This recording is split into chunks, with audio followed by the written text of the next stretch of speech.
going to be the next determinant of war. Is seen as the new oil. What is your take on it? It is the new oil. No doubts on that. And that's the way it is. And that is why there is geopolitics around it. Because no single person is making a particular thing end to end. I think in another 3 or 4 years, you should be there where you're supposed to be. So it's not necessary.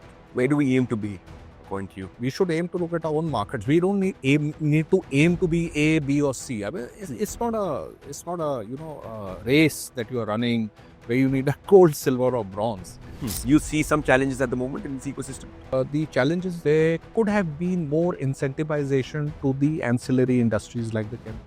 Semiconductors have emerged as the silent engine of the modern world, powering everything from national economies to the most advanced weapons of the 21st century. Whether it's missile tracking targets, satellites guiding navigation, EVs driving our roads, telecom connecting our cities, or AI transforming industries, it all begins with a chip. And as global supply chains fracture and technological competition intensifies, India faces a defining challenge. Can we build a sovereign semiconductor ecosystem that is strong enough, fast enough, and secure enough to protect our future? To break this down, we are joined by a leader who stands at the crossroads of defense, technology, and guiding national policy, government engagements, and corporate strategy with international collaborations. In this episode, we look beyond consumer gadgets to understand how semiconductors will drive India's future, from defense and or aerospace to manufacturing, mobility, and next generation AI systems. We discuss why India's chip strategy must focus not on 3 nanometer hype, but on high volume, high relevance nodes that serve our real industrial needs. We identify the core bottlenecks, patient capital, specialized manufacturing, and the missing display ecosystem, and the need for sustained R&D and deep tech talent. We also analyze how India can partner with countries like Japan, Korea, Singapore, and the US to build capability and not dependence. By the end, you will see why the semiconductor race is not about technological competition, but a strategic one that will decide India's place in the global order. So, without further ado, let's get started.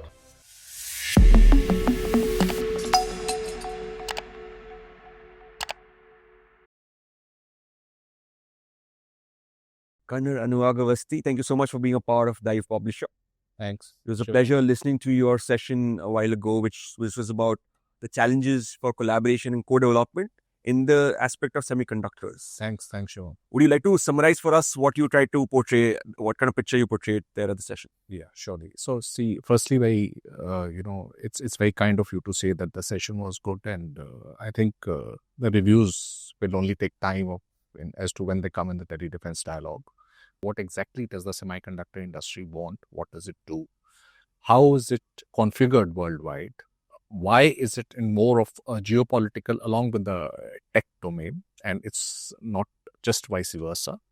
And what exactly does India need to do for collaborating, cooperating, and co-development of semiconductors, essentially in the commercial space and then in the strategic and aerospace space? So I think that was the theme which was given to me, and I think I was very happy answering a lot of questions.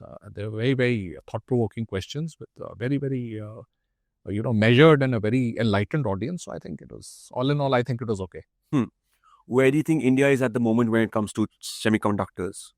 See, the India Semiconductor Mission began sometime in December of 2021 and again tweaked in October of 2022. And in the last 3 years, we have 10 facilities already sanctioned by the Government of India, and ISM 1.0, which was pegged at around 76,000 crores or somewhere around $10 billion.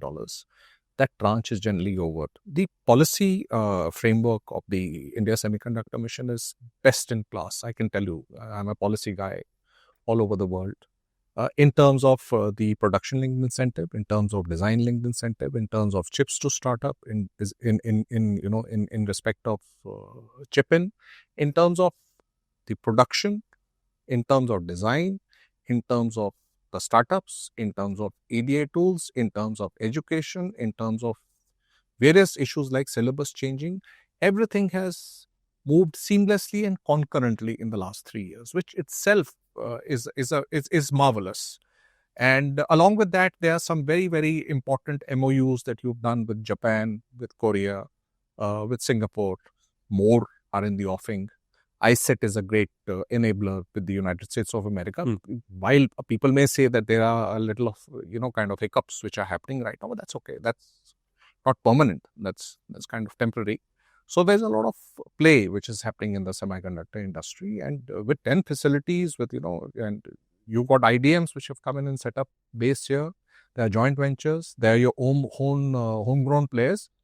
It's a great recipe for success. So would you say this ecosystem is in a very nascent stage at the moment? No, not really. It is not in the nascent stage. It was never in the nascent stage. You established Semiconductor Laboratory in 1983. TSMC, the world's behemoth, was established in 1987. So you, as it is, you are not some laggard. You are the first mover. But somewhere, there have been accidents, and there have been issues which were related to economics.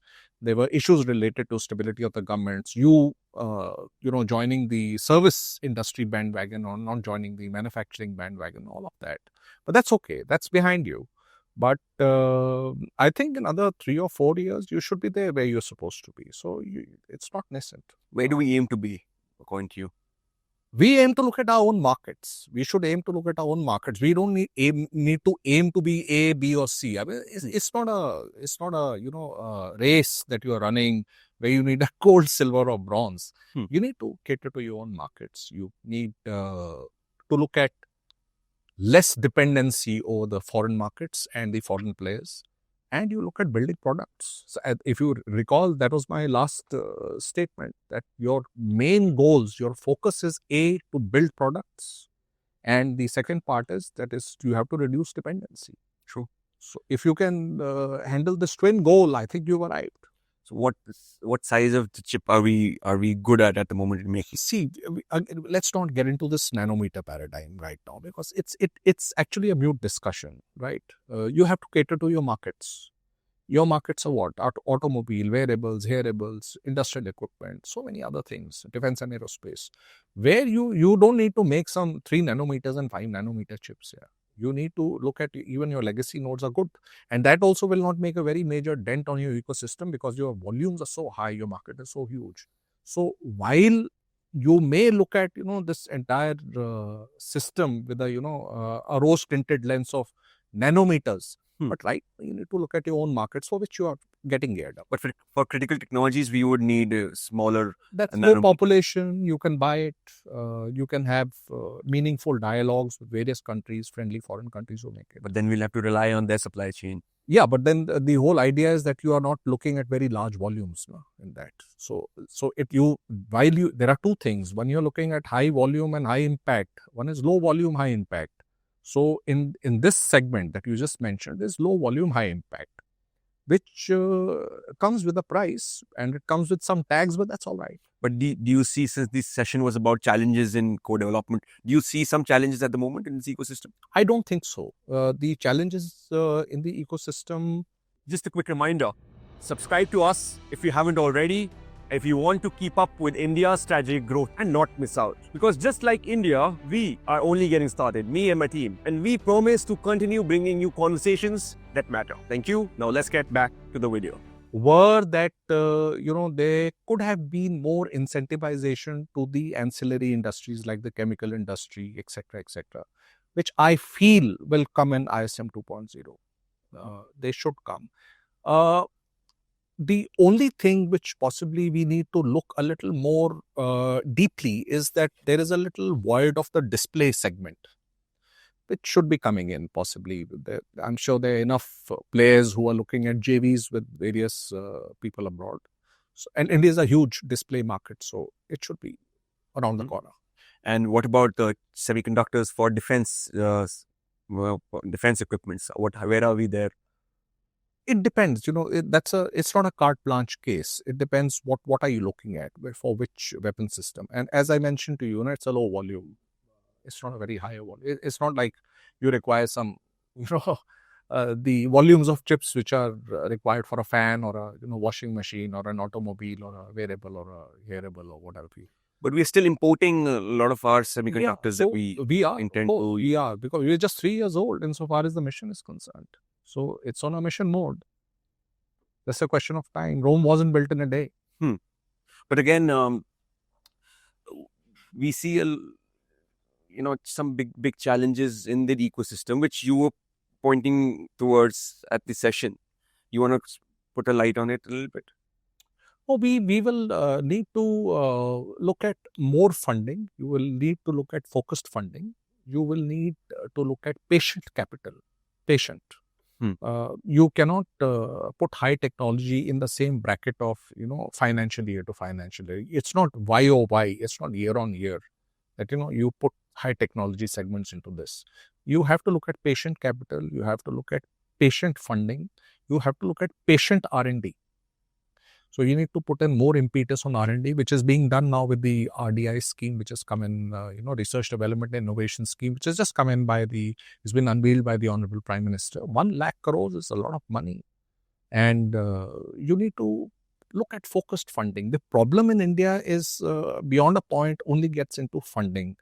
And the moment you have the funding, you need to have a very focused funding that basically looks at a particular project set or a product set. You can't be just making it arbitrarily anything at this juncture. So that is what are the challenges. More specialized. Specialized. It has to look at whatever segment that you're looking at.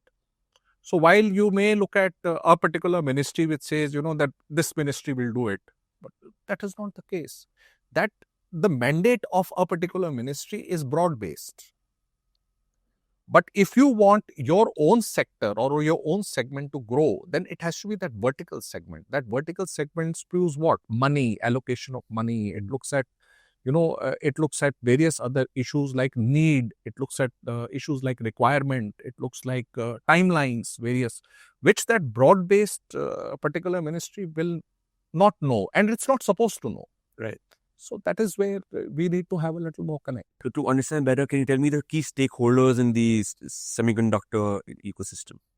Automobiles, your home appliances, wearables, industrial equipment, space, defense. I think they're the big ones. So these are the key industries you spoke about. I meant the stakeholders, any startups, any big companies that are working towards. Startups essentially will only be in the design space. They will not be in the production part of it. Or they will be in the discrete semiconductor space, which looks at the larger broad-based system of connectors, MOSFET, diodes, various other things, which are very, very essential because they come to India and are imported in India in large volumes. So you need to offset that at some stage in time. I see. But we see a lot of, geopolitics when it comes to chips. It is seen as the new oil. Chips have been seen, I'm quoting General Shukla, who says chips is going to be the next determinant of war. What is your take on it? From safety razors to space shuttles, everything's powered by a chip. It is the new oil. It is the new oil. That is the one which is going to give you data. No doubts on that. And that's the way it is. And that is why there's geopolitics around it. Because no single person is making a particular thing end to end. It's like economy of aggregation. So somebody is doing equipment, somebody is doing the lithography, somebody is doing packaging, somebody is doing advanced packaging, somebody has rare earth, somebody doesn't have it, somebody is looking at gas, somebody is looking at minerals, somebody is looking at chemicals. So it's all strewn all over the place. And then you have various stresses like a pandemic which has happened. You have the Gaza conflict going on. You have Ukraine going on. That issue with China as well. Yeah, all of that. Rare earth magnets, that is another issue. So then you connect all these dots. And then, of course, you have these embargoes which are coming into place, like the Chips and Science Act and the European Chips Act. And, you look at the kind of funding which various countries are putting into the semiconductor ecosystem, like Malaysia, this, that, and the other. Yeah. So likewise, you're also doing it. So Atmanirbhar Bharat, that's the way. Emerging technology, that's the theme is of this subject, the harnessing of this Delhi Defense Dialogue. We see AI in a lot of light, and chips are a very important aspect of artificial intelligence. How can we cope up with other countries when it comes to AI? And of course, chips being a fundamental support of AI. Build your own large language models. Build your own AI chips. And you are, there is OpenAI giving you ChatGPT for free now for a little while. There are some telecom providers who are giving you Gemini Pro and Perplexity Pro for a limited period of time free. You are the largest AI laboratory of the world in times to come. Data, because of the data that we have. Absolutely. Brilliant. All in all, I see a lot of positive Always. Light coming from you when it comes to your ecosystem. Hope of success over fear of failure. Always, Shivam. Always. Linz, it's a pleasure having a conversation with you. I hope you have a wonderful day ahead. Thank you so much for your time. Thanks, Shivam. Look forward to seeing you very soon. Thank you very much for having me here. Thank you very much. Thank you very much. Because of the data that we have. Absolutely. Brilliant. All in all, I see a lot of positive light coming from you when it comes to your ecosystem. Hope of success over fear of failure. Always, Shivam. Always. Linz, it's a pleasure having a conversation with you. I hope you have a wonderful day ahead. Thank you so much for your time. Thanks, Shivam. Look forward to seeing you very soon. Thank you very much for having me here. Thank you very much. Thank you very much. Congratulations, you made it to the end. Hopefully, you learned something new today. Please double check for me if you're subscribed, and don't forget to share this video with a peer who could benefit from it as well. Until next time, keep reimagining yourself and know that the power of change lies within you. Share it.